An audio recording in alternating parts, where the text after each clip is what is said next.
திருவள்ளுவர் சனாதன தர்மத்தின் பெரிய துறவி என்று கூறியுள்ள தமிழ்நாட்டு ஆளுநர் RN ரவிக்கு அரசியல் தலைவர்கள் கடும் கண்டனம் தெரிவித்துள்ளனர்.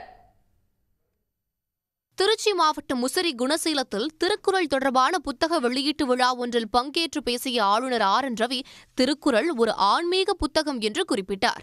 ஆனால் முக்தி பற்றி பேசவில்லை என கூறி திருக்குறளை ஆன்மீகத்திலிருந்து சில அரசியல் சிந்தனையாளர்கள் பிரிக்க பார்க்கிறார்கள் என்று அவர் குற்றம் சாட்டினார். மதங்கள் வெவ்வேறாக இருந்தாலும் தர்மம் ஒன்றுதான் என்றும் அந்த தர்மம்தான் சனாதனம் என்றும் ஆளுநர் குறிப்பிட்டார். சனாதன தர்மத்தின் மிகப்பெரிய துறவிதான் திருவள்ளுவர் என்று ஆளுநர் ரவி தெரிவித்தார். திருவள்ளுவரை சனாதனத்தின் மிகப்பெரிய துறவி என்று ஆளுநர் கூறியிருப்பதற்கு இந்திய கம்யூனிஸ்ட் கட்சி மாநில செயலாளர் முத்தரசன் கண்டனம் தெரிவித்துள்ளார்.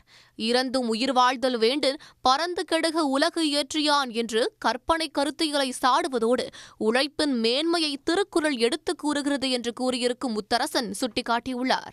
மெய்ஞானம் போதித்த திருவள்ளுவரை ஆன்மீகம் என்ற பெயரில் மனிதர்களுக்கு மதவெறியூட்டி பகையும் வெறுப்பும் வளர்த்து வரும் சனாதன கும்பலின் மூலவராக காட்ட ஆளுநர் முயற்சிக்கிறார் என்று முத்தரசன் சாடியுள்ளார். உடனுக்குடன் செய்திகளை தெரிந்து கொள்ள சன் நியூஸ் பெல் ஐகானை கிளிக் பண்ணுங்க.